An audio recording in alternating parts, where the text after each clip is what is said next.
Hey everyone, John Henry here from School of Trade. Today we're going to be taking a look at a range breakout move back towards the opposite direction from the lows here. So we had the sellers come in very aggressively, but notice one really big thing. It's kind of a problem with the sellers' case. They're not getting any follow through.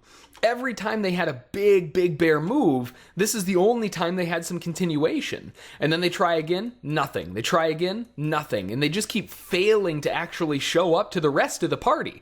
The buyers, on the other hand, they show a nice strong bull candle and continuation. Nice bull candle. Not much continuation, but still closing it bullish. And when the bears try coming in, awful follow through, right? Awful follow through. And then we get a huge bull candle back in the opposite direction. This is telling us all along the buyers have been in control. They've just been buying on this entire run down. Now, that could just be swing buyers looking for bigger moves towards the high of day, but you know, with a swing buy, you have to be paying attention to the fact that, yeah, you could buy right there, but you also have to be comfortable with buying here and buying here and buying here and buying all the way in. So it requires a little bit of a larger account. And most of the time, if we're scalping, those aren't the types of entries that we want to be looking for. So this gives us an opportunity to see the sellers completely fall apart. Even if there was an area of resistance coming down here, they shattered that level back in the opposite direction. So everything is pointing towards the upside. Now, in terms of objectives, since we faded off of the lows, the most recent breakdown that we had was right here. We broke down underneath that low and turned back around in the opposite direction. So I'm looking for a break through the highs of about that same amount. So 4 ticks through the high is going to be the first objective here.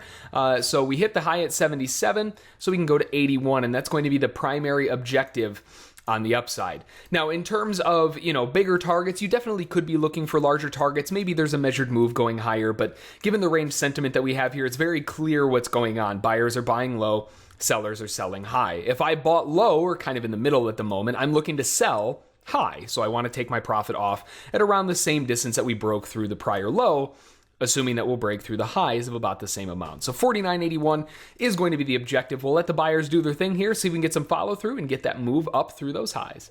All right, seeing a huge pop through, and there we get the target filled. Beautiful run through the highs there. One interesting thing that happened, the sellers tried to take back control there, and they couldn't even get triggered in. That is a very big clue. And the ones that didn't really care if they didn't get triggered in, they just marketed in, they sold it wherever they could. They just got whipped out. Huge stop run right back through the highs. It also stopped out anybody who had their stops above that high, causing that little pop. So we get the fill at 81.